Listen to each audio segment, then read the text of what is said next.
Make something for your father. Today I'm going to make a book for my dad with pictures of my kids. He lives out of the country and hasn't been able to see my kids for a year and a half, and just because he can't get away, so I thought that it would be fun if he had a little book that he could put on his desk at work that had pictures of my kids. So I'm going to show you how I do mine, but let's see how creative you can get. Okay, the first thing I'm going to do is I'm going to cut my paper. And I make a lot of books, so I made the investment and got this. And it's pink, so Robin will have to love it. I'll make her. No, I'm just kidding. Anyways, so it just fits in and it just cuts it really easily in half for me. And then I can just put it in again. It just saves me a lot of time when I'm doing a lot of pages. So we get a super nice cut. So I'll finish cutting my pages and then I'll show you how I'm going to cover my book.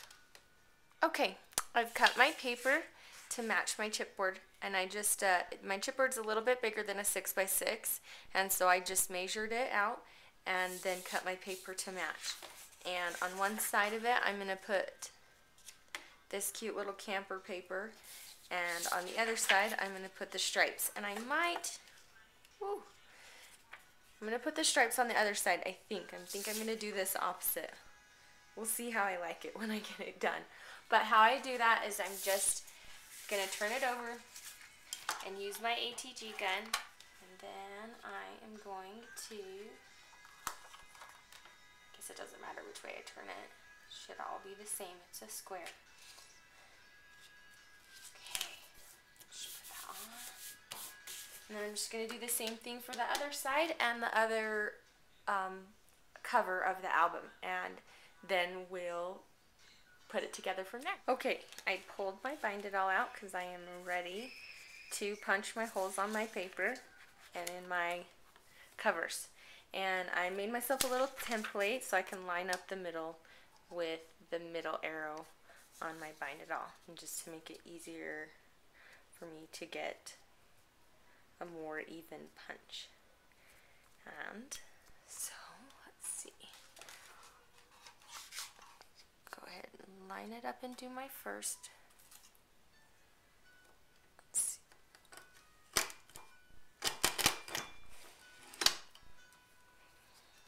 Alright. And then after I do my first one, then I don't need that, or the first set of punches on it.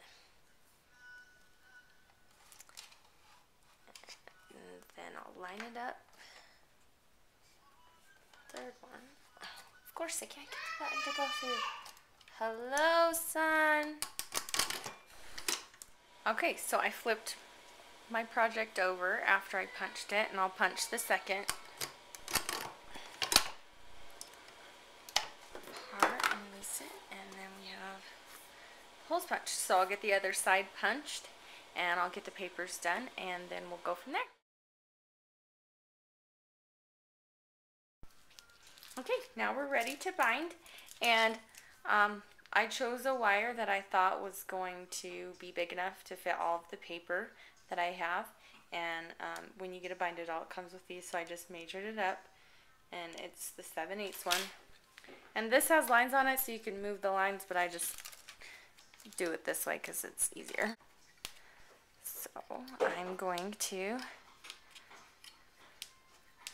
get this where it fits in there. Okay, so that will be good for that. And then I want to choose which one is going to be my front page and my back page. You want your front page in the back. There we go. That's what I decided. Front page in the back. And then I measure it this way because it's easier to cut it instead of like counting down each of these for each hole I have. I just put it through and then go to the next one. There's that. So I go right here and cut it, maybe.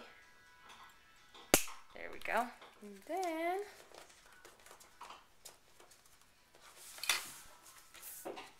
I'm going to put my paper on, and I can just thread that on there.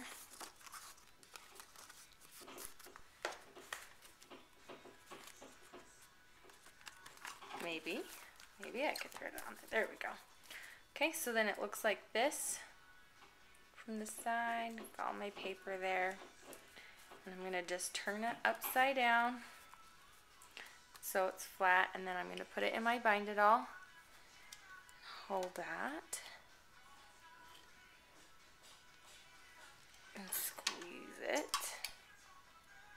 And then I'm going to do the other end.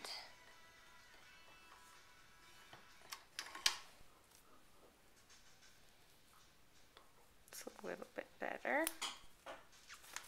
Okay, and then I'll just bring my cover to the front, close it, and we have our book. And then now we'll just decorate it. Okay, now I'm going to cut something for the front of my book, and I have the Old West cartridge in, and I'm just going to go ahead and load my paper.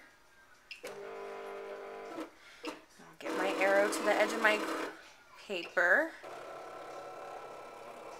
Oh, not quite. There we go.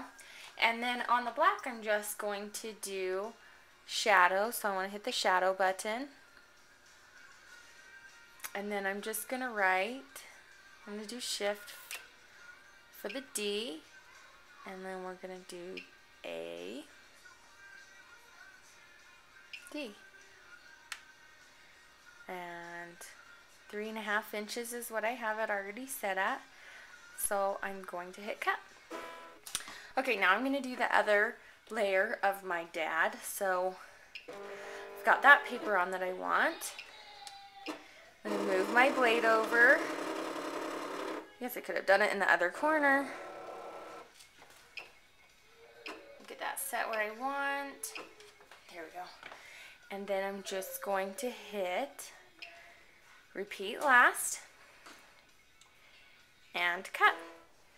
Okay, I have all of my pieces cut out, and the color that I used is Always Artichoke from Stampin' Up. And so I'm just going to glue these on. This is the Zig 2-way glue pin. Alright, here we go. And then we'll just put them on.